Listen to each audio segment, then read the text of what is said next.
everyone, and welcome back to the Strike and Ellicott Files, an unofficial podcast dedicated to all things Strike and Robin, as written by Robert Galbraith, aka the endlessly talented J.K. Rowling. My name is Kenz. I'm Lindsay. And I'm Pulse. And today we'll be continuing our reread of The Hallmarked Man, covering chapters 16 and 17, which takes us from Strike and Kim's run-in with Nina to Midge asking Robin about Strike and Kim. Please be aware, as always, that our discussion of The Hallmarked Man will often reference the ending of this book, as well as the previous books in the series. But before we get into the set of chapters, we do have a Q&A that we wanted to do for this episode, and this one is, how did you come up with the idea for this particular case?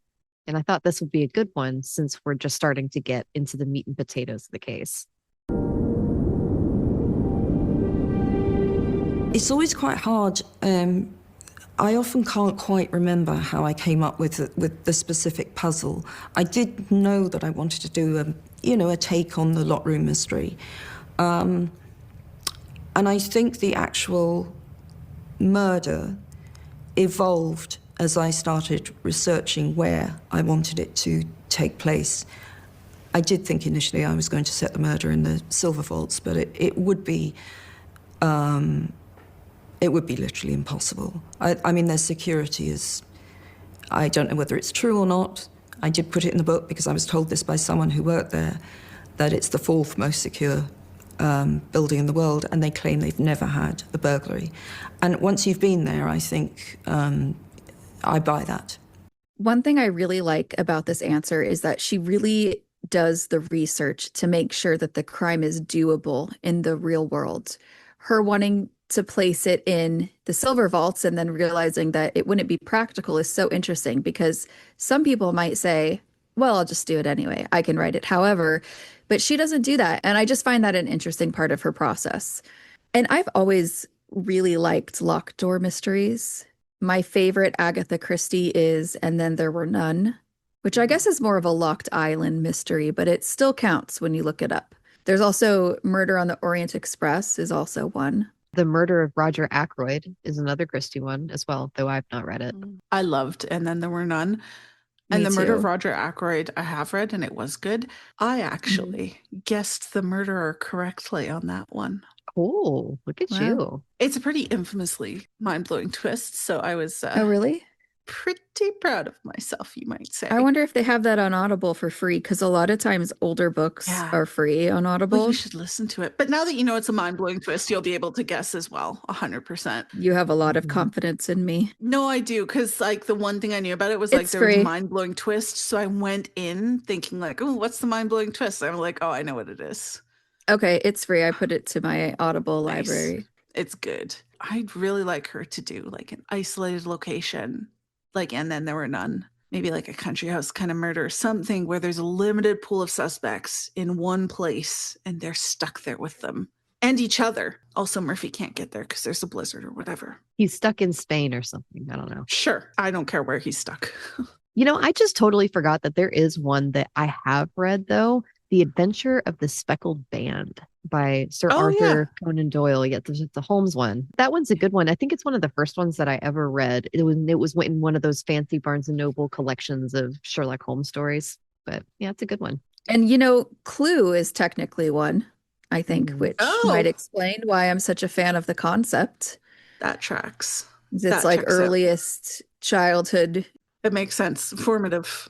I think what tickles me most about this case being a locked room mystery is that it ended up being the least locked room of all time. The absolute worst security. Literally anyone could have gotten in and out of this locked room. I think it's just an excellent twist to the genre because it lets her make the actual mystery something other than the room itself. She does something totally different with it and focuses on something else. It's a twist on a locked room mystery, but Yeah. there's two locked rooms in this book. There's the vault, and then there's the locked room in which the girls are held. Oh, shit. Yeah. They have to find and open up the other locked room. I didn't think about that. I didn't Crazy. either. Yeah. Yeah, that's But a I good catch. like that. Yeah. We should have been looking for the actual locked room. It wasn't the actual one, huh? Yeah. Oh. I'm also interested in just looking at the types of crime that J.K. Rowling has done with these books to see if we can get ideas for 8, 9, and 10. So we've got locked door, occult, internet culture, cold case, but also organized crime and troubled blood. What would Lethal White be like? Government corruption, I Yeah. guess. Career of Evil's a serial killer, book in a book, the rich and famous. I don't know. So what does it leave? I'm like, heist, heist. Just kidding. Creepy doll heist. Let's fucking go. I Creepy mean, doll heist. I have no idea what those dolls could be. I'm thinking that they connect to like motherhood in some way. I'm hoping that I don't know. That's the 'Cause creepiest connection to motherhood I've ever. well, I mean, because Very that's with the clean. treehouse. that's creepier than the women with the real dolls on TikTok. Is it Like, though? I think Is that it, I think though? that just connecting like that with the treehouse thing just could connect to kids, it could connect to motherhood, and then somehow in some way could connect to Leda, and then that leads us to book. I'm wondering if that's a 10. total red herring, though, that she's put these two headers that A treehouse and a doll. you make think, but it's actually not related to kids. Maybe the dolls have drugs being smuggled inside of them. That's fair. And maybe the treehouse. Maybe Switch is living in a treehouse. I don't have an idea for that one. Tarzan showed up. I don't have an idea for the treehouse. Maybe Switch's grandparents were killed by leopards or whatever the fuck it was in Tarzan. In a treehouse? Oh, yeah, that was really upsetting.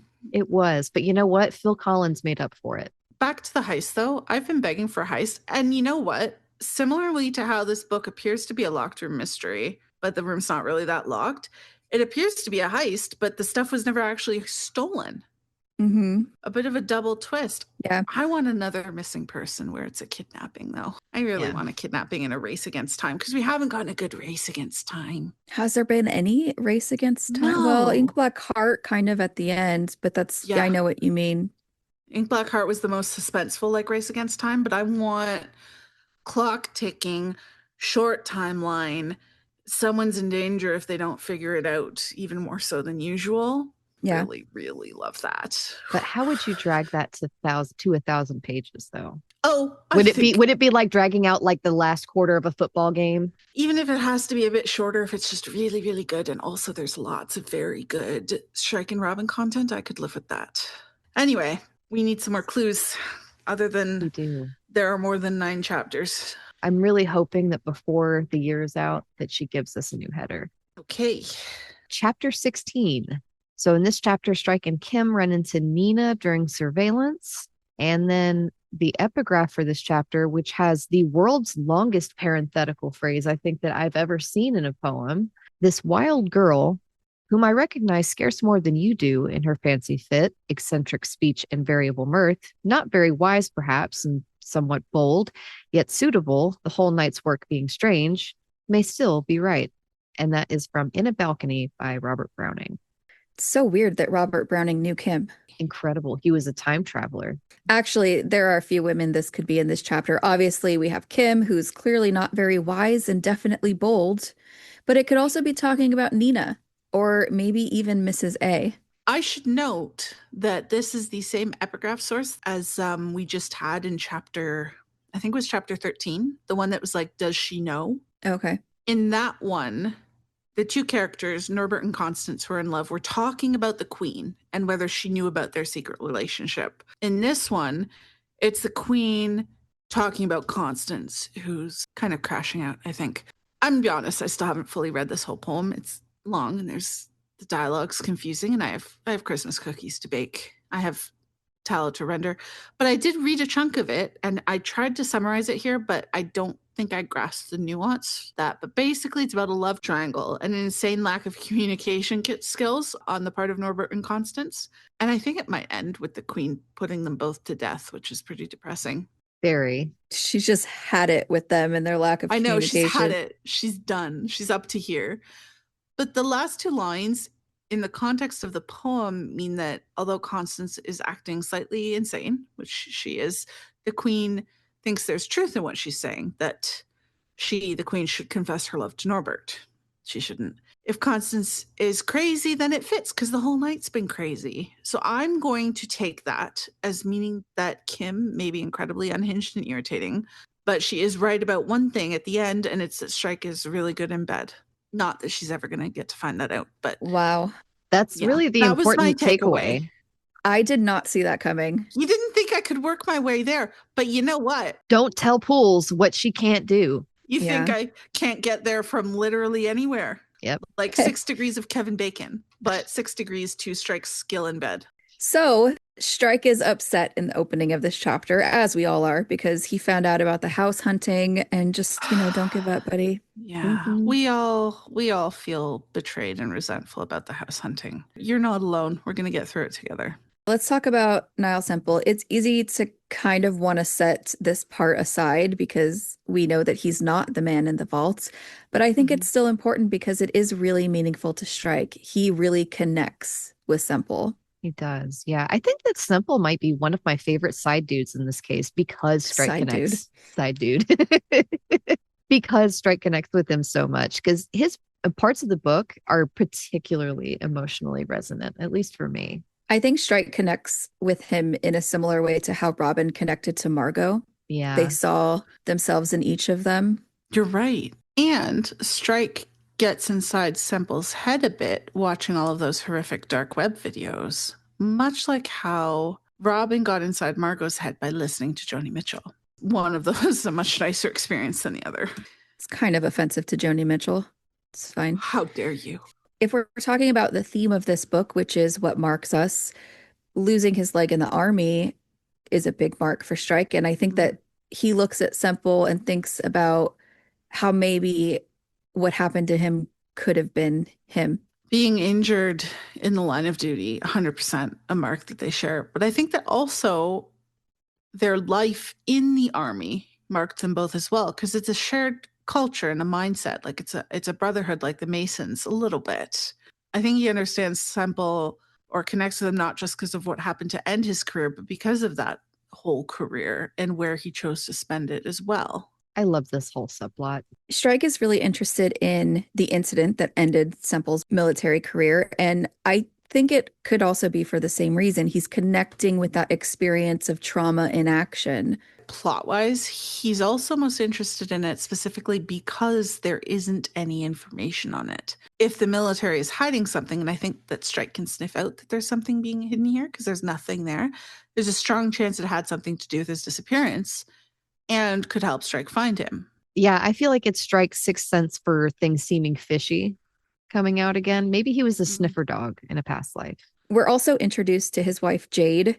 And given our conversation last time about these missing men and the media interest, I think putting this in there with his wife pleading for information is a good reminder of the pain their absence leaves on their loved ones. Not to cause a tonal whiplash from that serious and important point that you've made there, but Strike thinking about how he doesn't find Jade Semple attractive gave us this line right here. He could imagine that to men who liked that sort of thing, who enjoyed feeling large and masculine beside girlish women of tiny proportions. Most importantly, my thought is about how secure Strike is in his masculinity and in actually being giant, because he doesn't need that little girlish woman to feel enormous and masculine. He just is. And you know what he likes is not tiny women because it's more comfortable to kiss them. It's just so practical, so secure, so sexy. That part both makes me love him and makes me laugh to men who liked that sort of thing. I liked the little detail that he doesn't like the heavily drawn on eyebrows. Oh my God. I just really appreciated that because I don't like it either. Yeah. I just I like hearing a man say that, even though I know that it's a woman saying it. How dare you? Yeah. I liked hearing the man say that porn was harmful back in book 5, even though it was ultimately also, it's nice hearing it come from a guy. It's vindication, you know. I also hate those eyebrows. I also don't like that eyebrow trend. I'm not a fan of them either. And especially at this point in time, those kinds of eyebrows were super in fashion. God, they were. Yeah, if you look up 2016 brows, that's exactly what was on trend. I unfortunately did last night.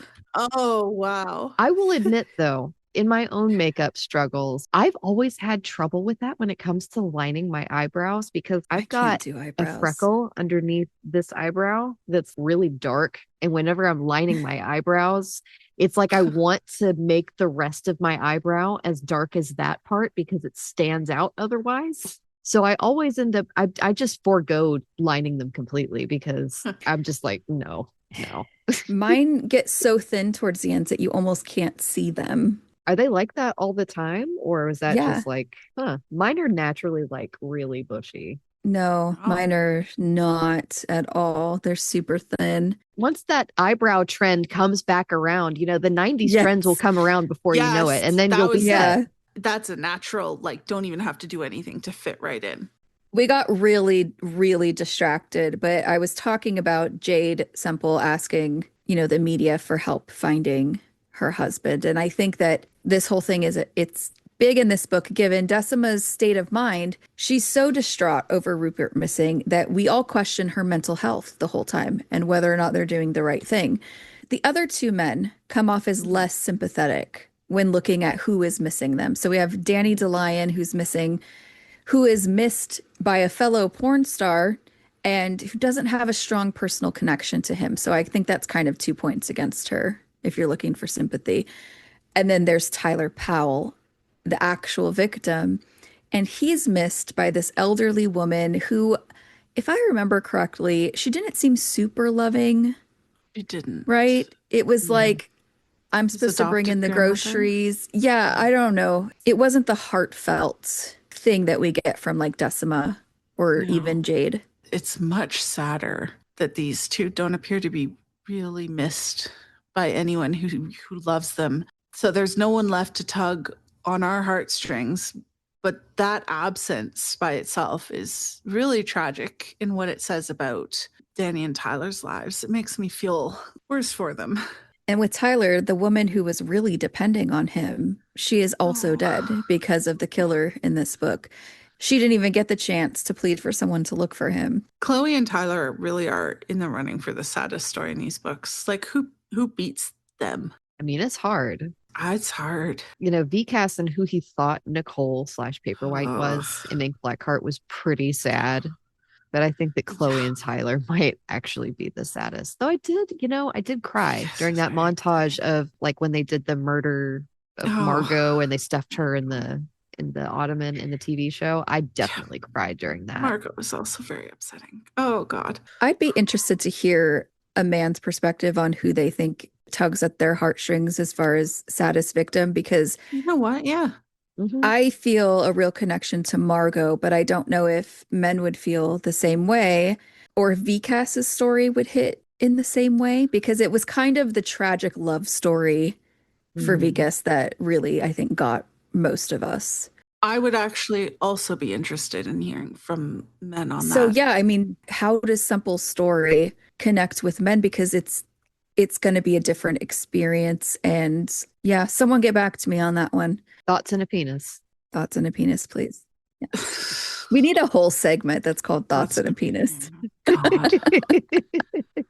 Going back to Jade, though, she calls Strike in response to his message, and we learn that she has a new man in the background calling her babe Mhm. and Yeah. being confidently wrong about things. Maybe put there to make us suspicious of whether her grief is genuine, because it's been, was it like 6 months-ish since he disappeared? Is that it? Yeah, because he disappeared in May when Robin was in Oh, Chapman right. Farm. Of course. Of Yeah, and course. it's been like 6-ish months, right? Mm, It doesn't seem like fast. that long.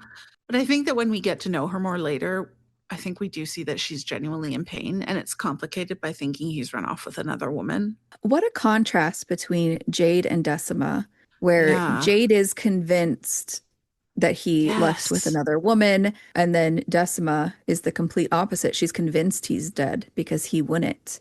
Yeah, that is a good contrast. Yeah. Let's talk about Nina. Oh, Nina. Oh, Nina. This was such an exciting thing that happened in this book for me, having Nina show up again. Especially right after really finishing was. Silkworm, too. This was really Yeah. fun. I know. It's good timing. Good timing. Yep. The song that's playing when Kim wants to dance she asked Strike to dance actually, is shout out to my ex. And Kim thinks that that's appropriate for her situation, but we all know she's not the main character. We know what's about to happen. Oh my God. I didn't even make that connection. I didn't even realize that was because Nina was about to show up. This book is really a shout out just to all the exes, the ex characters. In this book of callbacks, I love how we are reintroduced to Nina with the exact same line from the last time we saw her, which is, what are you doing here? It is. I'm once again picturing the bit with Angela popping up and startling Dwight. Yeah. But so Nina is also wearing a strapless black dress here. Last time we saw her, she was wearing, I feel like it was described as a strappy black dress. She's pretty consistent. Yeah. Yep, it's the same thing she was wearing when she went to his birthday dinner. What does that mean? Does that mean that she's still stuck in anger? Yeah, I fully believe it. Yes. Because there's an anger back then and there's an anger now. And I'm just not loving Nina in this chapter. I'm, still Team Marguerite over here. Oh, Marguerite. This line just absolutely kills me and made me laugh at Strike. It's when he's thinking about why he had slept with Nina. It says that it had seemed rude not to. I think and I hope that he's realizing how stupid he was for this, because even he thinks, why did I just send flowers and say thank you? But it had seemed rude not to is amazing. Strike, we were all just as baffled as you are now. Back then, if I recall, we were all quite, why didn't you just send flowers and say this is one of those times where it's like I think I mentioned the last time we were recording that it's like one of those times where you need to say it out loud so you can hear how crazy it sounds before you decide to take action.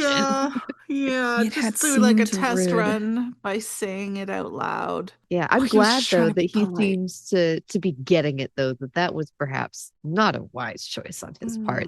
Now that's what I call growth, 42 edition. In his defense, he was tired at the time. Seems like a reason not to do it even more. Yeah, you'd think. I just imagine if a woman said that. Well, like I did it because I had to. It would have been rude not to. Well, what would we say to that? Exactly. Someone's got to tell him. It does really show how much he's grown, I guess, when it comes to these things, because I do think that his relationship with Charlotte made him see romance or love, affection, sex, whatever, as a give and take. They did something for me. I owe this. And that with Charlotte, there would have been consequences for not giving what you owe. And at least for part of their relationship, I feel like for Charlotte, because she was there for him after his leg got blown off, he was always going to be in a place of owing her. Yeah. He could never say no to not doing or giving what she wanted. So, yeah, there's a sense of obligation.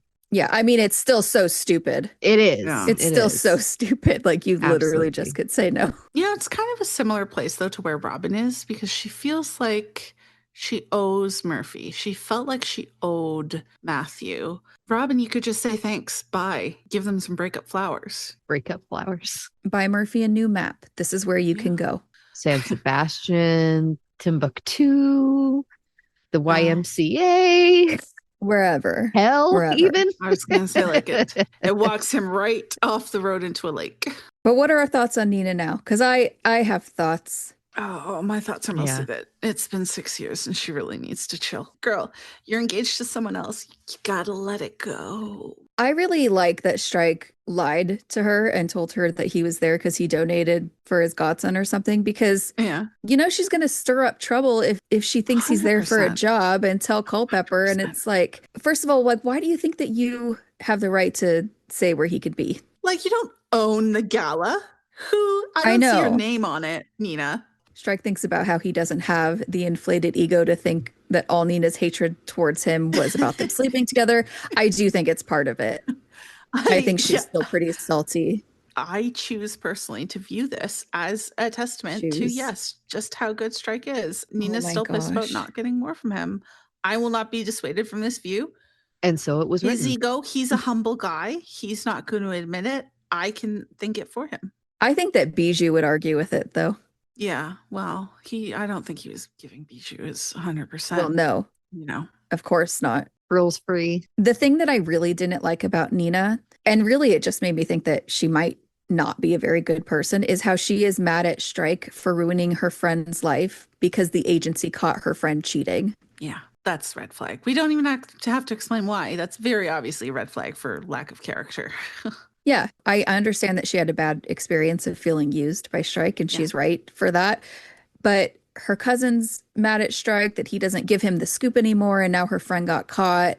Those are entitled grudges. You know, she doesn't really have a right to feel that way. Strike doesn't owe Culpepper stories. Her friend isn't owed discretion to cheat. You know, he could try being a better journalist. The friend could try not cheating. A lot of Strike being blamed for other people's actions here. Yeah. I wonder if the real source of Culpepper's grudge is that Strike made him wade through the brothers' Balzac.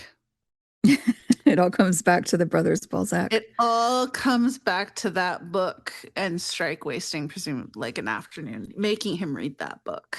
He's never gotten over it. He's gone into insanity after reading Owen Klein. He's read the brothers Balzac front to back and lost his entire damn mind. Let's get to hating on Kim. Oh, my She favorite. has me absolutely cringing in this chapter. First of all, we have the backless dress. Ugh. A backless dress is fine, but we know she's wearing it to try and seduce Strike. We have to add this to the list. There's also the fact that it's obvious that she's not wearing anything underneath the dress. That's very, it's a bit yikes. Big yikes.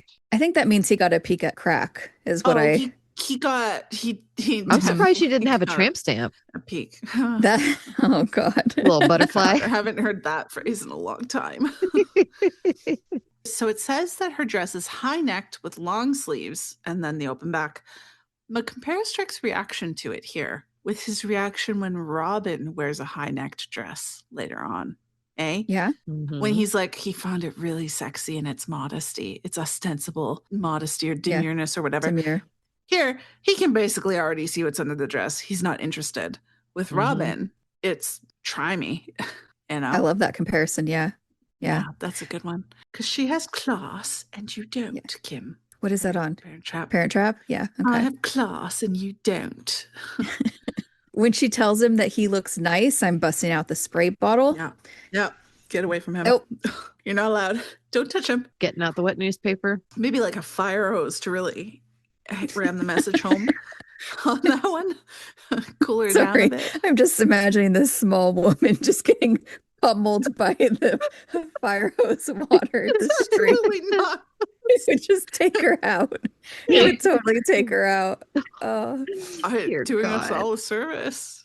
You know, they save lives. The fire department. That's what fire hydrants are for. Just really funny image. Sorry.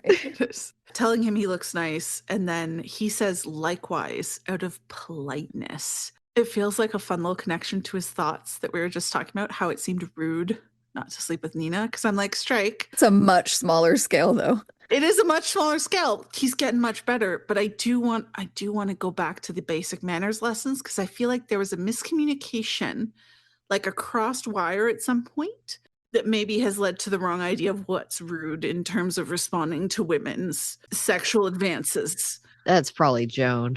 Wait, what? What? Joan wouldn't. You could review the manners lesson that made you think this was rude, because you don't have to tell her she brushes up nice. I think you do.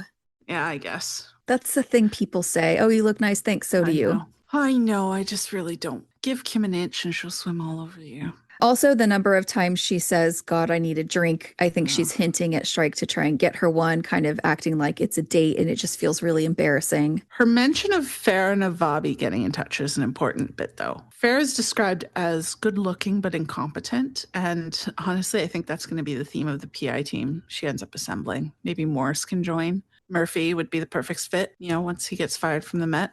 Put it on the predictions doc. But really, who genuinely believes that Kim fobbed Farah off and told her she was happy where she was? Because I don't believe it. Yeah, I know. I agree with you. Yeah, she's not the kind of person who closes down options like that. I would believe she waffled, keeping Farah on the hook as kind of a backup plan. Yeah, I think she was saying that to Strike to kind of imply that, I like you. I like being here with you. Yeah. Yeah, but in reality, she's keeping her options open. Also, notice how Strike notices a mole on her back. Okay? I think it's the sign she's going to flip and take all that info to Branfoot and Farrah later on. Okay. Yeah. Mhm. I guess she's not actually a mole because I think she does that after she leaves, but like it's close enough. Yeah. If it's, I Either like it. that, well, it could be that she's the star sign. What star sign is it that has a prominent mole? Yeah. From The Trouble true Blood, it was- Scorpio. Under Mhm. Oh, it's the Schmidt. Scorpio. I have no idea what it means, though. I don't know. Looking through on the internet, looking at Scorpio traits, it doesn't seem that far off. And my little sister's a Scorpio. She's a menace. Strike said earlier in the book that she was good at taking a hint, Kim. Hmm. I think that's a skill that vanishes here because Quickly. she's going on and on about her ex. I think what she's doing is making it known to Strike that she's single. Mm. But Strike doesn't want to hear any of it, but she's taking 0 hints. 100% regression, just oblivious Yeah. as hell. Strike was not kidding when he thinks later that her version of seduction is amateurish in comparison to Charlotte's. She's not It's subtle. embarrassing. Not Yeah. not subtle Yeah. at all. Kim makes it really clear that she has a thing for married men. And I think that might explain why she's so interested in Strike. Because Oh, I see where you're going. Yeah. I know. you see where I'm going with this. He is Mhm. fully married to Robin emotionally. It hasn't been confirmed legally or consummated or like agreed upon between them, but the marriage exists. That's Yeah. his wife. And I think Kim can sense it. It's like chum in the water to her. She feels superior to other women when she steals their men because really she's full of insecurity herself. What a contrast to Robin she is, though, because she's laughing about how she left her boyfriend because he lost his job and was mopey about it. Meanwhile, Robin later in this book is agonizing over how she can't leave Murphy when he's at a low point because it would be cruel. Not that I think Robin should stay with Murphy. Right. Of Leave him. course. But it just highlights that Robin is actually a really kind person, even to her own detriment sometimes. And we all know that Strike loves how kind she is because he noticed that she was a very nice person straight Yeah. away in book 1 and told her so many, many times. He clocks it immediately. And he mentioned it in chapter 64 of Running Grave when he's talking to Charlotte. You know, Oh. she's not a saint, but she's a She's good a- person. She's a good person. I've been Mm. wondering whether him saying that he thinks she's a good person will make a comeback in the next 2 books because I I think hope it would so. be really sweet, like especially post Murphy breakup. If she's like, she might be a really- little down on herself. Yeah. yeah, I mean, like And he say you're a good person. you're a good person, like it's And say okay. it sober. Well, he's going to say like what she said about you can't beat yourself up. Yeah. Yeah. You know, For the choices he made like 6 months ago. yeah. When you knew better but didn't. Yeah, now you do. And now you just marry me and everything will be okay. Literally, though, that's the answer. Literally. Yeah. Also, Kim, when she asks Strike, who is her boss, if he would sleep with this woman in the room who's had a lot of plastic surgery, I'm just thinking, how do you talk to your boss like that? Your boss of only, what is it, like 5-6 weeks? Yeah, no kidding. It's outrageous. It's awkward to me. For as much Yeah. as Midge doesn't like Kim, they both seem to have gone to the same school of talking about inappropriate shit with your boss. Luckily, Midge doesn't want to sleep with him, though. Yeah. Midge is just being Midge, you know.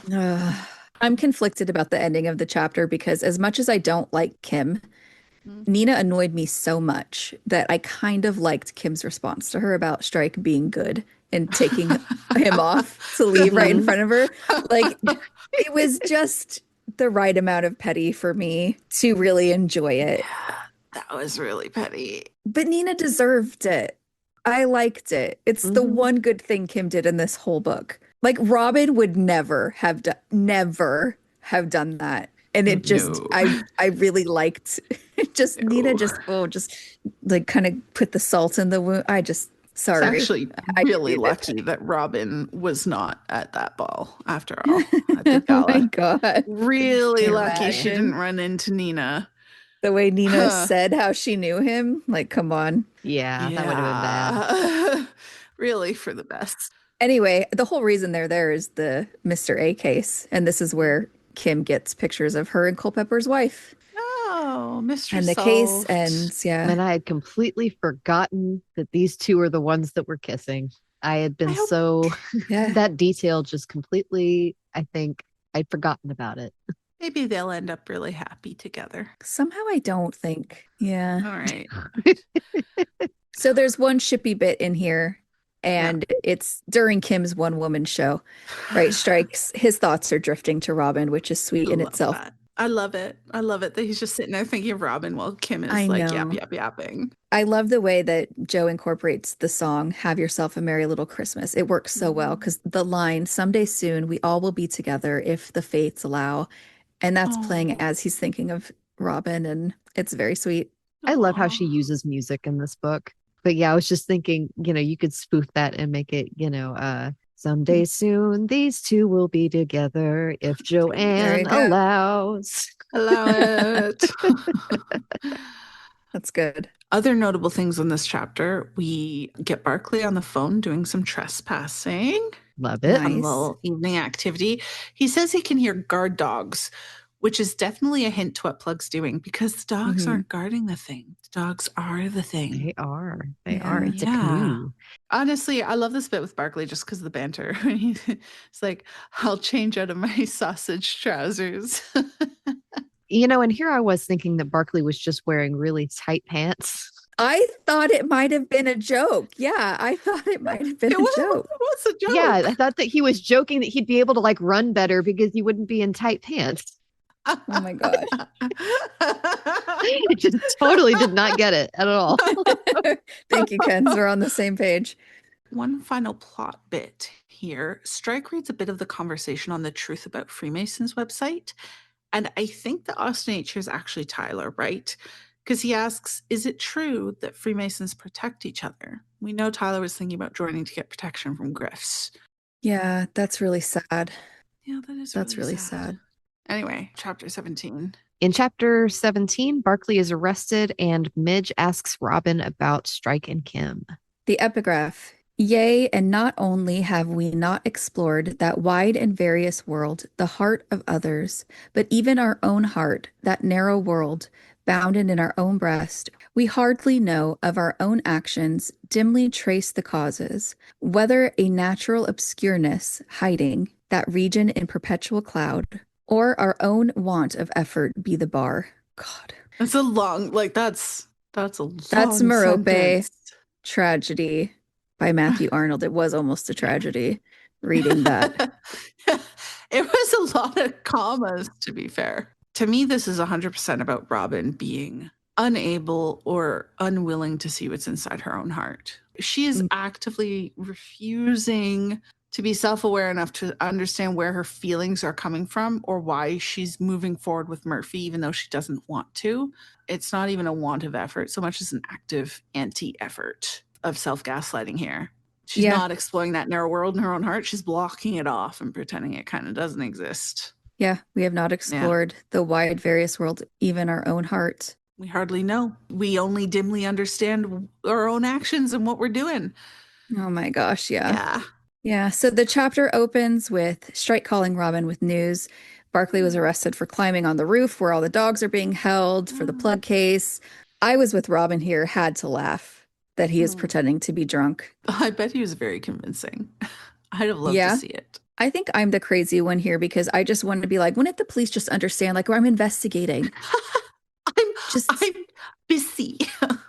Like, I'm working here. I guess, trespassing is okay. Sure. I don't think they're allowed to do illegal stuff like trespassing or bugging offices or picking locks. But, I think we all know it's all fine as long as they don't get caught. I just feel like they should be allowed to. They should be allowed because they have good reasons. Yeah. Right? We can vouch for them so they can do what they want because they have a permit. It says I can do whatever I want.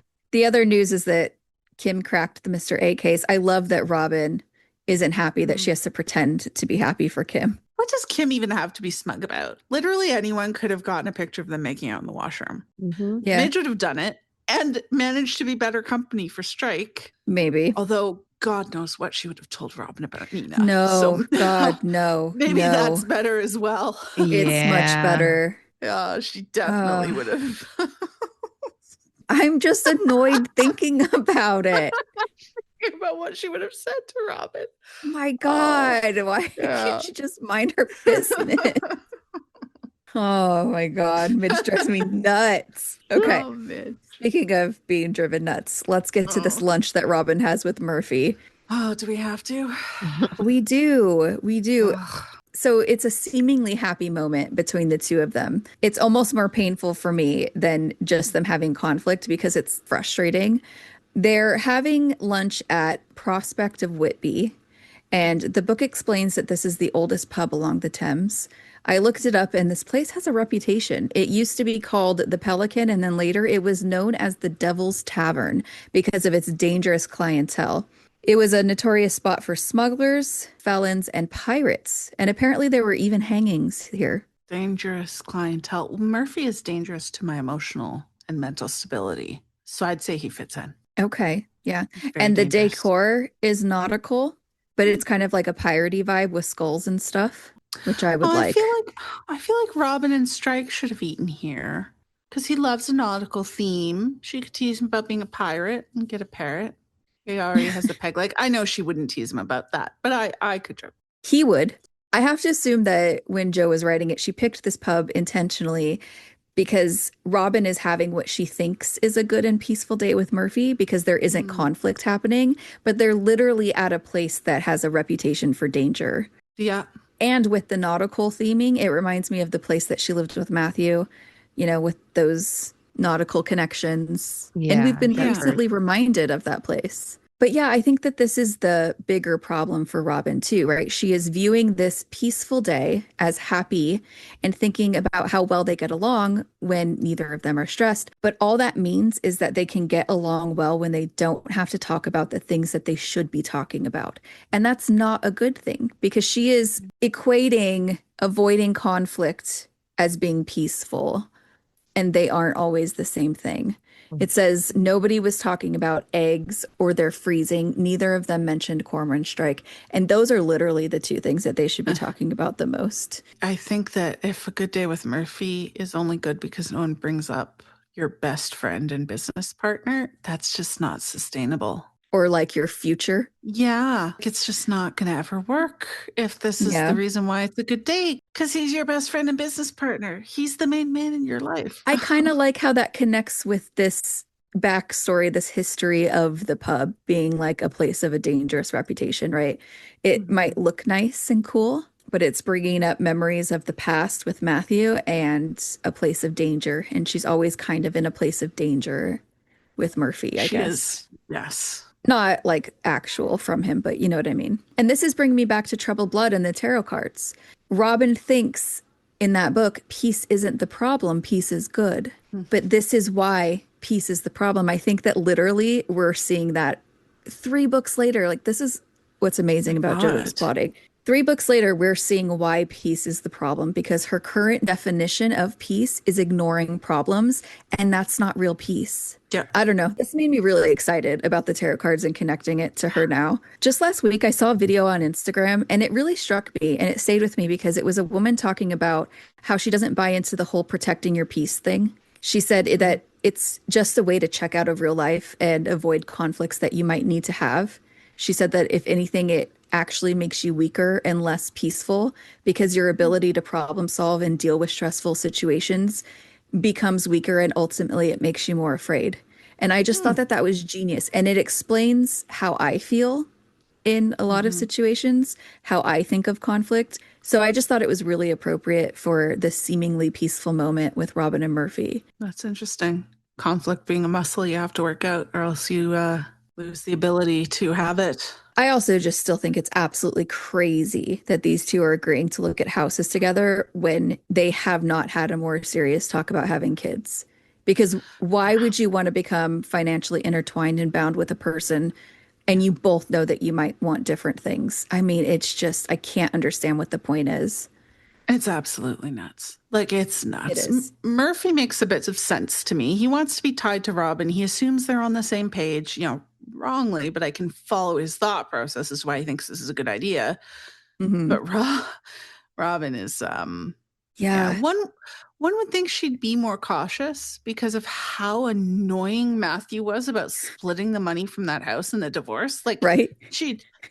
It was very annoying, if for no other reason, but the guilt is tugging her along with Murphy, and I think she just doesn't have the emotional capacity to slam on the brakes. I guess, but it's just like making it worse. I have a question. Is it normal for people who are dating but not married to buy houses together rather than renting? I wouldn't ever That's a suggest good that a woman do question. that ever. I don't know if that's just me being old fashioned or if it's just because I've not been on the dating scene in a No. while. But No, like, I can't it's imagine buying a house with somebody you're not married to. a terrible idea financially for a woman. It is very strange. I think that maybe it's a plot thing because renting Yeah, a house might not be. it's not as permanent. Yeah. Yeah, Maybe their laws are different in the UK and people who buy houses together have some kind of. maybe. Yeah, I am curious. Is this more of a thing? We know that Matthew and Robin rented. Why couldn't they have suggested renting? Living together is still a Want to. pretty big change, even without deciding to like go all in and get a mortgage on a house. I guess it's hard to go. They both own their apartments, Yeah. right? So I Yeah. guess it'd be different to go from owning to renting. Yeah. Yeah. I don't know. That is a very good question though, Ken. And I guess for people who are like actually committed to each other and just aren't going to there get also married, is that. Mhm. you know, Yeah. it might feel more rational. I just think that this is where Robin is kind of misplacing that accusation of wanting to be bound to her onto Strike. Because I think that that's more what Murphy's doing with wanting to Yeah. buy a house with her. And, you know, I'm maintaining my opinion that I don't think it makes him evil. I just think it means that he is also making serious mistakes in this relationship. I don't think they bring out the best in each other. I think he's probably not the worst person in these books. No. The alcohol really shifts his personality for the worst. When he's drinking, it's not good, Yeah. which is typical for addicts and alcoholics. If Yeah. he committed to getting sober again and did like some active introspection and self-work, he'd probably make a fine enough partner to someone else out there who wanted what he had and what he wanted, just not to Robin and not to anyone when he's actively drinking. I I agree. think that we yeah. know who he needs to be with, and her name is Susan Susan. Iverson. Oh, Iverson. Yeah. Oh, is that her first name? Yes, it's Susan.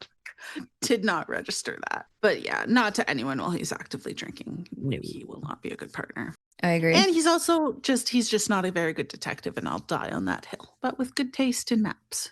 Wow. Good taste in maps.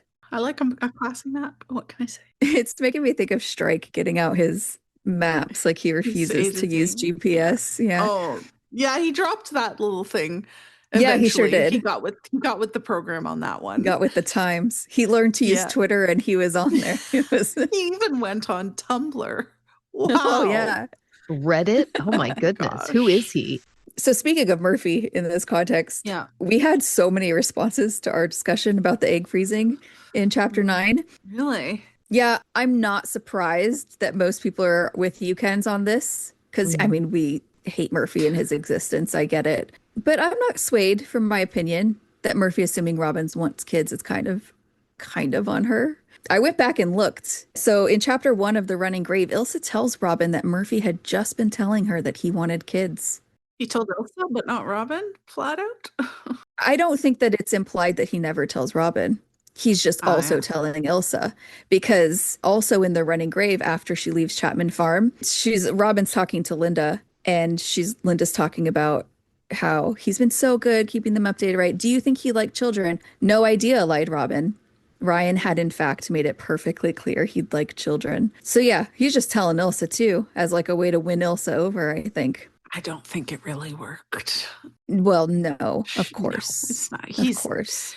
He's fighting a losing battle on that front. I know. But he doesn't know that. No. So yeah, I think that in my opinion, Murphy making it clear that he wants what he wants for over a year, and Robin kind of never saying, hey, this might be an issue. I think that's lying by omission. It gives the impression that she also wants it. So yeah, I can't be mad at that. Yeah. I think Robin definitely carries some responsibility, and Ryan as well. I think it's the two of them together is the problem. They don't fit, and they don't communicate that well to each other. It's hard to communicate with someone who doesn't want to talk to you about those things. Yeah. Well, yeah. I mean, it is. I think my overall view on Murphy is influenced by how I'm guessing the narrative is going. And just like we were talking about a couple episodes ago, where the narrative's going to have Robin ending their relationship rather than Murphy for her own growth. I also think that that means that Murphy won't be or can't be a supervillain. I think he's a human with flaws, and I hate him out of pure loyalty because he exists, which is totally normal, but not because I think he's going to be a super bad guy, because that doesn't reflect what I think is going to happen with Robin. Yeah, I don't think he's a black and white villain. Most of Joe's characters aren't. They all have. Except for the villains. Well, except for the villains. And maybe Charlotte. Even she got some humanization in this one, I think. But oh, you guys are just nicer. Yeah, I do think that this arc must really be headed towards Robin breaking up with him because she recognizes he's not what she wants. I just think he also might have an epic crash out after that happens, because I just feel like we've been getting a lot of clues about his drinking and his temper for a reason, and I just feel like it's heading towards an implosion.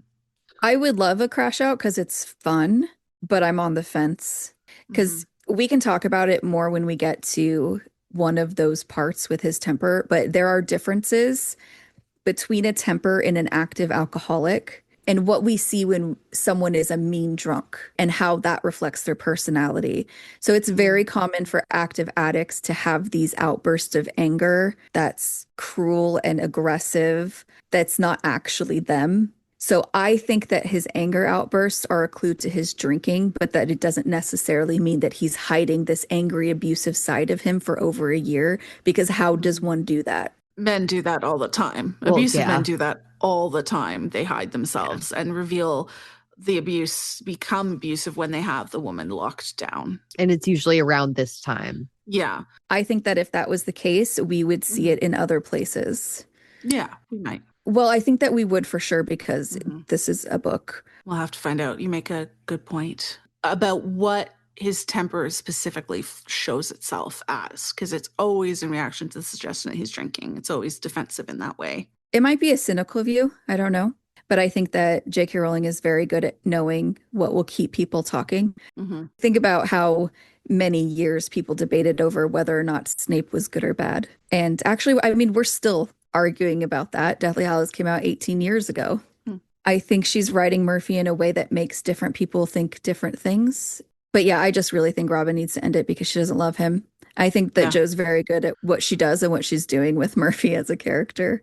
Well, we can all agree on that. I mean, I feel like everything that I've said so far, it would just be a retread. I have noticed people, I will say this, that have noticed who have been survivors of things like coercive control, who have looked at this book and have said, my spouse behaved like this. So I think that there is room to interpret some of the things that he has said and done in this book that are not just the parts where he's showing his temper. I don't think that it would be entirely unreasonable for Joe to do a long-term character study of how that kind of thing escalates over time, like a frog in a pot sort of situation. But I see what you're saying. I think that what you're saying is still valid. I think that it's like what you're saying. She writes it in such a way that depending on what your perspective is and depending on where you're coming at from it in life and what you've been through and everything, that's going to inform how you see different things that happen in this book. But I'm excited to see how it pans out. I just don't see any situation where she can have him be another abusive bad man. It doesn't make sense for Robin. She can leave before it gets... Especially with only 2 books left. I'd be interested to know what you're talking about what people have said, because I don't know what he's doing that's so bad besides like the drinking. Well, we can always save that discussion for later. I feel like that's something that we should probably like hash out. This might be a good time to also talk about a comment we got that I thought was really interesting about this whole discussion, because we were talking about Robin lying and how that wasn't her. This question was left on Spotify from Rick. I'm not sure if it's Rick or Ricky, but they said, what makes you think Robin's generally a truthful person? I know she craves to be this person, but she's not acting this way. Not with Matthew, not with Murphy, not with her mom sometimes, not even with Strike. And I liked this question because it occurred to me as I was editing. I think that the answer is because the narrative tells us that she's a truthful person. There's something early in Troubled Blood about her truthful nature that made her also take responsibility in her divorce. I remember reading that and just like smacking my forehead, like, oh, why? But at the same time, it is kind of true. She just didn't fully admit the full truth. Are there other mentions? There's a couple in Silkworm. It says Robin was a truthful person, and never in the 9 years they had been together had she lied to Matthew, or not until recently. Mm-hmm. And then another one with Strike, they ate in disgruntled silence for a minute or two until Robin's innate honesty reasserted itself. Yeah, oh, that's my favorite chapter. Yeah, so we're told, I totally hear what they're saying, though, because she hasn't been that. We haven't seen it actually in a while when it comes to like the deeply personal stuff with her. Yeah. But I think that we'll find a way back to that when she can reconcile her work and her heart, when she doesn't have to lie to herself and stops being afraid of the truth. I think that her dishonesty that we see in her is more of a result of her personal troubles rather than, you know, a person who's a liar, they're going to create their troubles. Yeah. She feels backed into a corner sometimes. She feels like she has to lie to keep people happy because they won't like what she has to say. So she's trying to keep that peace. Yeah. And she's not like, for example, a Charlotte who lied just for the sake of lying. Mm-hmm. It's different situations. It also reminds me of the way that Jo talked about Dumbledore once in an interview. She was talking about his relationship with Grindelwald, and she said that the interesting thing is that Dumbledore, who had been a champion and great defender of love, had also been made a fool of by love. I think I've talked about that quote before because I just always really liked it. Dumbledore getting burned by love, but instead of it making him cynical, it just made him even more committed to its power. Yeah, I think that that's true with Robin and truth, right? We know that Robin's a pursuer of truth. She's a defender and a champion of truth. But like Dumbledore, she's also being made a fool of by truth because she's so afraid of it in her personal life. Yeah. But luckily, we know that Robin's going to have a happier romantic ending than Dumbledore did. Oh, yes. Are you sure that Robin's not going to die tragically and leave Strike to carry the guilt for the rest of his days? Yes, I'm Kent, sure. we're sure. We're Yes, absolutely I'm 100% sure. positive.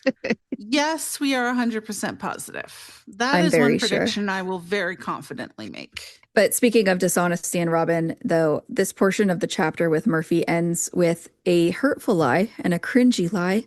Yeah. It's a lie that Murphy might not ever know was a lie, but Robin's smiling about a text from Strike that Barclay wasn't going to be charged. And when Murphy asks why she's smiling, Robin says, "I'm with you." Bit rude of her. It's She is so gonna- this part cringed me out. Yeah, was- she is going to buckle under the weight of all those lies, and it's going to suck so bad for her. But I can't wait to read it, as terrible as it sounds. That was a really bad one. Because she doesn't have to do it. No. You know, she literally could have been like, oh, Barclay's not going to be, well, she's not going to tell him that, obviously, because he's a police officer and it would annoy him in the same exact way that she's not going to tell Matthew about work because it would annoy him. It's the same thing. But I don't know. She didn't have to dig her heels in with Murphy. I don't know. She doesn't have to double, triple down. Yeah, she's tripling Yeah. down and she doesn't mean it. Oh, God. It's just the worst. Anyway, let's go to Midge's call and Robin's worries. Oh, God.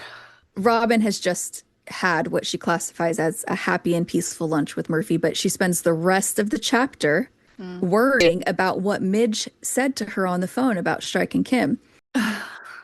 Honestly, it's like so funny. That she's like, oh, look, I can be happy and peaceful and I really like him. Let me spend the rest of Wrong. this time worrying. Yeah. Yeah. Midge is kind of a mess here. I mean, it's understandable she's going through a breakup, but I do think it's a little unfair the way she and Dev put their worries about Strike onto Robin. They should both go talk to him. It's not fair to Robin. She's got enough going on. It's like when kids go to one parent over the other to ask for food or something. Go ask the other one. To be fair, they may think that if Strike is doing something idiotic that's going to mess up the agency, Robin should be given a heads up about it. But they were judging him too harshly. It wasn't actually a problem. No, and they can talk to him too. If I was Midge, I might be a bit hesitant about trying to pry into Strike's personal life to him, worried he might not react well. Although actually, I think it would have gone better than she might have thought in this one. And it's never really stopped her before. No, no. She's not. If you were Midge, she would not be hesitant at Yeah. all. Now she chooses the time now Now to is have the discretion. Also, she can phrase it in a way like, hey, Kim seems to be really into you. Yeah, Kim is And she's bad news. They could have Yeah. had a little bonding session about how annoying Kim is. Yeah, he would have been like, oh, no way. I know. She drives me crazy. She didn't have to go at it with an accusation. She could have just said, hey, by the way. I think Kim must have really strongly implied that they slept together. Ugh. Yeah. I think that if Strike knew the way that Kim was talking, he'd say something and put a stop to it sooner than it actually happened. So Yeah. And but if she'd just be like, "Oh, I'm just joking. Oh, it's just a joke." Ha ha ha. Ugh, The way she did before. It's a weird joke. You know it's not a joke. I love this line. Angry too at her detective partner, though she'd have found it hard to justify that emotion if interrogated. It's kind of a theme for Robin in this book. She's really angry at Strike, and a lot of it seems unjustifiable. I was having thoughts about Strike being the safest person to be angry at. You know? Yeah, but because she's so locked down everywhere else and she's going through such a hard time. Where are the emotions going to go? Yeah, but I'm not sure that that's what that is, though. No, she's just mad. Yeah. Her anger is covering up her fear of him actually being in love with her. Yeah, that too. But so then the chapter ends with her and Strike meeting, and they're off to try and find the flat that William Wright lived in, which we will do next separately, time. Which I hate. Robin, don't suggest you go knock on different doors. I know. It does feel a bit reminiscent of Strike trying to find the flat that Billy Knight was staying in at the beginning of Lethal White a bit. Yeah. Oh, yeah. Yeah. Yeah. Billy William. Yep. Oh my God, it is. And doesn't he find that pretty quickly? Yeah, I think he does. Reasonably, yeah. Because here they find it really quickly, which I was very happy because then they weren't walking apart from each other for a very long time. We don't want them walking apart. We want them walking together. A walk beside you. Look at that. Like the song. Yep. So let's jump into the partners chat. What is this partners chat? The chat of our lives. Guess the chat of our lives. It's like the days of our lives. Chats of our lives. That's what this is. And then I can talk about my tallow. Or unless you decide to cut that, which I realize is that super likely. What do you mean? It's so incredibly interesting. Actually, I want to go check on it, but gotta wait till we do a break. So what have you been doing? I'm currently rendering tallow because I'm going to make my own tallow lotion, unscented for my hands. Nice. It's taking a long time. What exactly is tallow? So it's beef fat from around the kidneys of the cow. Yeah. That makes me very nervous. So it's very pure and very shelf stable. And you whip it up with another oil and whatever you want to put in it. It's actually great for the skin. I buy it off of an Etsy seller. It's really nice. It's vanilla scented. And then you can also use the tallow for cooking. It's better than usual fat, I've heard. Yeah, it's nice. Never rendered it before, so it's really annoying me. How does one So I'm gonna have to go and stir on it. Do it in the crock pot, basically. On low for ages until it is totally liquid and then you strain it through 3 strainers so all the bits come out and it's just pure fat. And then you chill it, take it out and you scrape off the impurities. Then you do it again a couple times. So it's eventually just a white, hard block. And yeah, it's taking fucking forever. So I'm gonna have to go stir it on our break or something. Make sure it's not scorching. Because if it scorches, if it gets too hot, then it smells like beef when it's done. And you don't want that. Because I'm not putting that on my skin. It has to be pure. Otherwise, if I scorch it, I'll just have to use it for cooking. You walk in a room and someone's like, did someone make a pot roast? I mean, I do wear vanilla perfume, so it's really kind of like the savory version. Imagine if they did that, because they make a lot of food scents. They make a lot of weird scents now. Well, you could wear citrus. Imagine if someone's like, oh, this is my beef scent. My beef. I mean, I like it. A good pot roast smells fucking amazing. I know, but it's not. I think I would be bitterly disappointed if I smelled something like that and then you didn't get to eat it. Exactly. I'd be like, no, it's just me. My new signature scent, fried chicken. All you have to do is work a full shift at Popeyes or KFC, and you got that. Oda spicy nuggets, right? That was me with refried beans at Taco Bell. It was just ode to refried beans.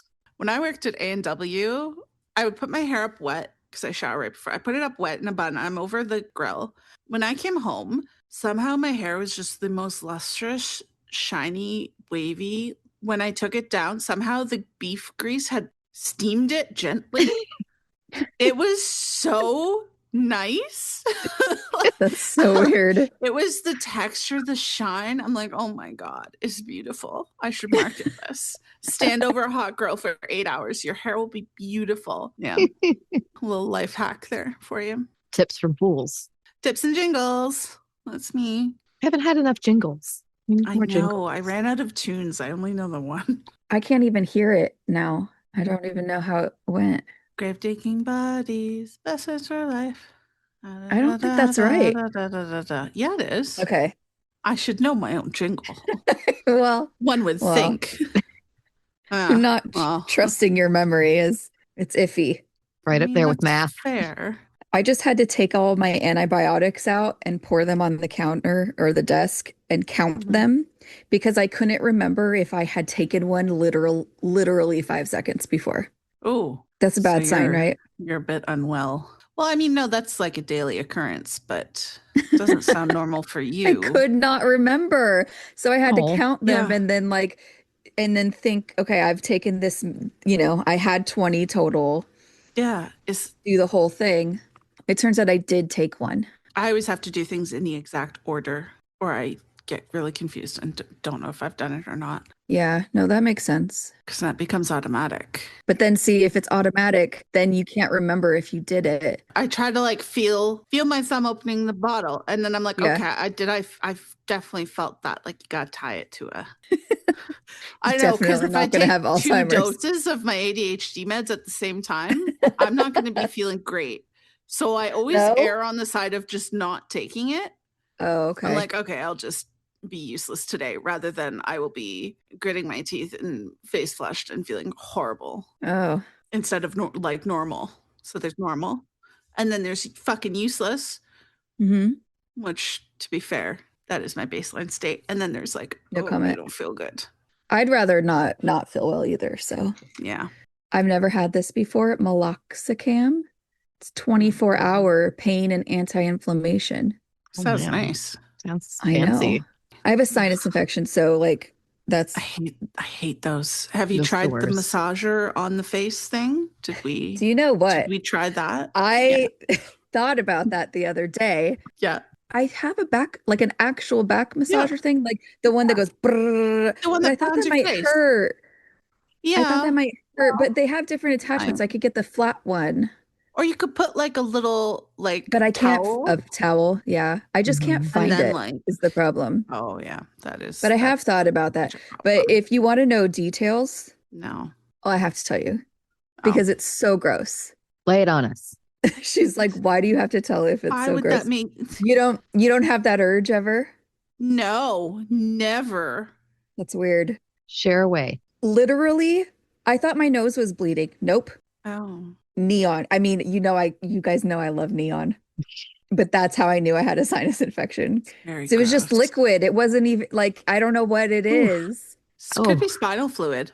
Have you Googled that? Well, I did Google it and it said it's a sinus infection. So then I called the doctor and the doctor's like, yeah, my neon is just a sinus infection, which I'm sure it is. I haven't gotten sick at all lately, which is really annoying because I have a ton of sick days at work built up. I don't feel like I can take them if I'm not genuinely sick, right? And sometimes I can sort of think myself sick. Like if I try hard enough. Probably should mute my notification. My brother is texting me right now. He does like medical pickups and deliveries. Yeah. He texted someone or he called a patient saying that he's on the way to pick up. And the person said, can you give me an hour to clear a path? My wife is a hoarder. Oh, shit. Uh-oh. Yeah. I suddenly feel so much better about my housekeeping. Right? I should put on an episode of Hoarders to feel better. I love watching Hoarders because it makes me feel inspired to clean. Yeah. And also just really good about myself. Yeah, me too. I've been struggling with keeping on top of things lately because we are adjusting to our new schedule with Jack in this program. It's different when you go from homeschooling to then having to get out of the house most days. Ugh. Yeah. It's so different. I feel you. And it's hard like on my own, okay, but then I also have to get 2 kids ready to go. A lot. And Yeah. my daughter, she's 3, she wants to fight about everything. Oh, wow. She doesn't want to get dressed, but she does. Do you think that's a genetic trait or? I think she's 3. Very funny. She's like, yeah, she wants to get dressed, but she doesn't. And somehow I should know what to do about that. You should be able to read her mind, yes, and also be able to solve impossible problems. Yeah, a few weeks ago we were doing this thing at church on Monday nights, and like I was trying to get her dressed, and she ended up going in her Minnie Mouse costume and almost Elmo slippers, but she changed her mind at the last minute, and it just wasn't worth the fight. No. So that's what she went in. You got to choose your battles. And Jack is also pretty similar right now about he wants to wear what he wants, and it doesn't matter if it doesn't match. Well, that's self-expression. He wants to style his hair the way he wants, which consists of, you know how Mario and Luigi have 2 spikes in the back of their head? Love it, yes. He will get gel and make 2 giant You got to spikes. let him do that and just make sure you I take lots do. of pictures to torment him with as an adult. That's going in the wedding slideshow. When we take a break, I'm going to find a picture of his Mario spikes because they're something. I bet they're amazing. They are something. And yeah, he wants to wear that out. So my point is, it's hard to get out of the house every day. Totally. At least looking normal. And then also getting the house clean. So yeah, I should watch an episode of Hoarders. Kens, do you like Hoarders? I don't regularly watch it, mainly because I'm concerned that one of the people in my house is going to take it as inspiration rather than like to hoard more rather than clean up the hoard. I mean, the rats and stuff is usually. I always feel so bad for any animals, though.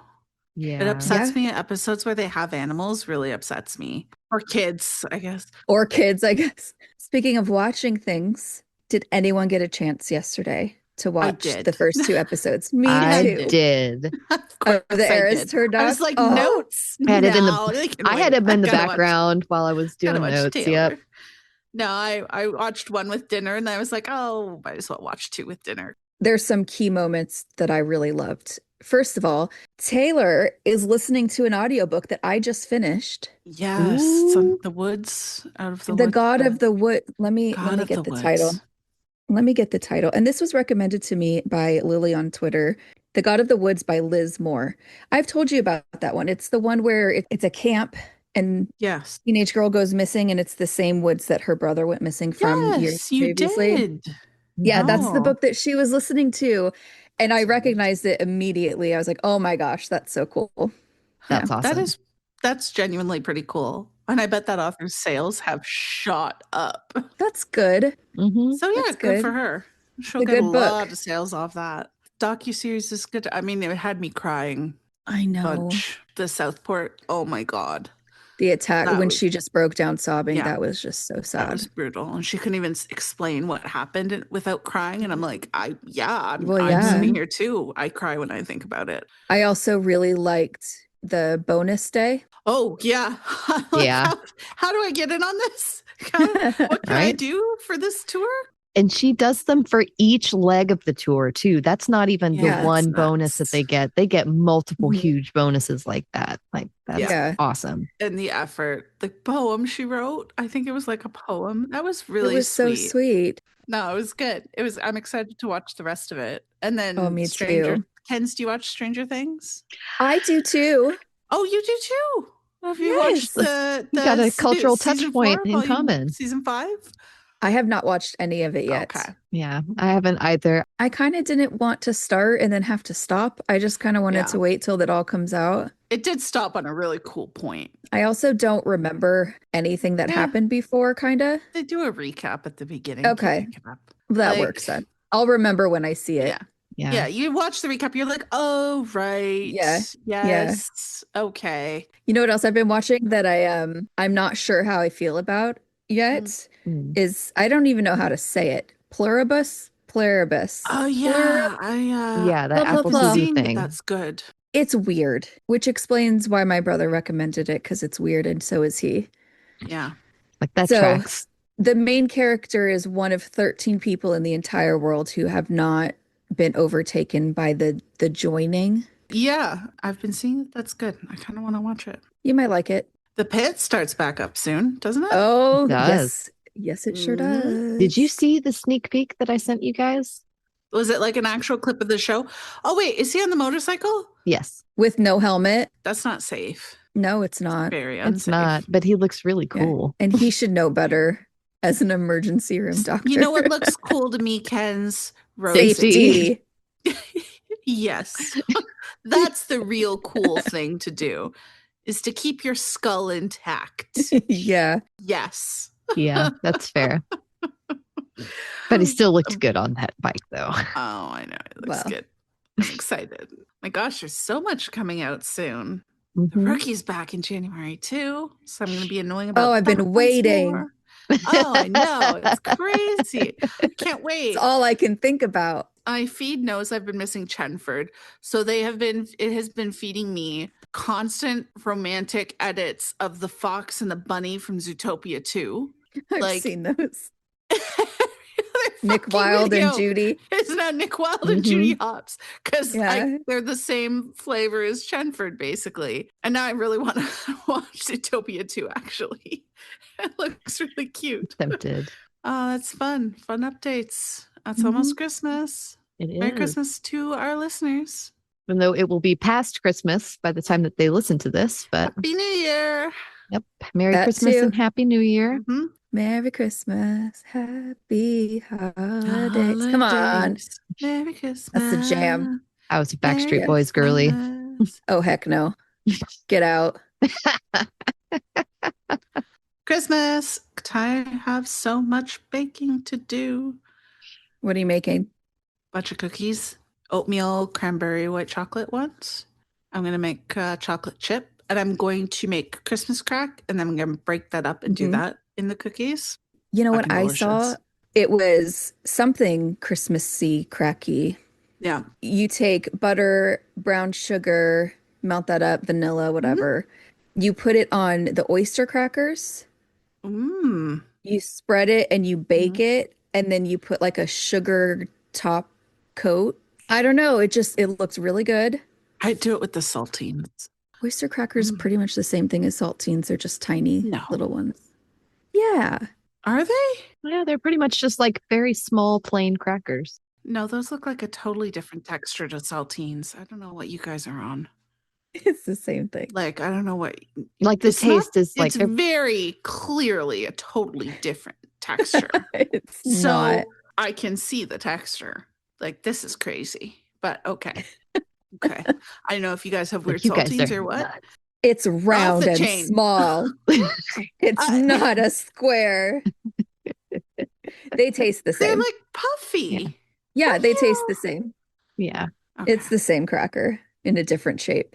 Okay. right up there with Sure. Maltesers and Whoppers. Oh, now I'm hungry. I want Christmas crack. Ah, fuck. Oh, dude, I Shit's so didn't good. tell you guys. My mom actually really likes the Maltesers. Really? Oh, well, at least someone will eat them then. Yeah, she's been good. grazing on them. She was like, Mm. this chocolate is so much better than they have on the Whoppers. I'll happily take these. And with them being less hard, she was like, oh, this is great. I'll take them. You're welcome, Ken's mom. I threw mine away. Sorry. How's she doing with her? Yeah, she's doing well. She's Recovery? actually recovering really, really well. Oh, that's good. She was saying that the only thing that she can really feel now is she can kind of feel the patch a little bit, but it's like where her Mhm. heart muscle is like growing around the patch. Ooh. And Oh. it's Oh, part of the recovery process. She says I it's a know, little but it's- uncomfortable, but aside from that, things are a lot better. What's really creepy is she was conscious while she did this. She insisted that she should be conscious because she wanted to see it. Oh, she heck wanted to no. watch. that's fine. I would just be afraid of anesthesia. Too bad I've never gone under anesthesia. I have when I got my wisdom teeth out. Mine are still in here and fucking up the teeth that the break. So I should probably go get them taken out. You should. Yeah. Yeah. I could use some sick days for that one. There you go. Oh, now, See, there you now go. there's an There idea. you go. Mhm. I wonder how many days I could milk off of that. I really like watching people come out of anesthesia. Luckily, that didn't happen to me at all. Yeah. You know what's really fun? Watching people come out of colonoscopies. Stop. I know where this is going.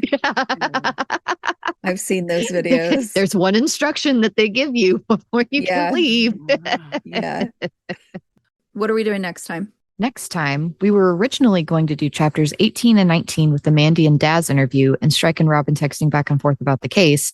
But since we got so much Book 9 news, next time we'll be discussing chapter 18 and the charm bracelet from Joe's new Twitter header in detail instead.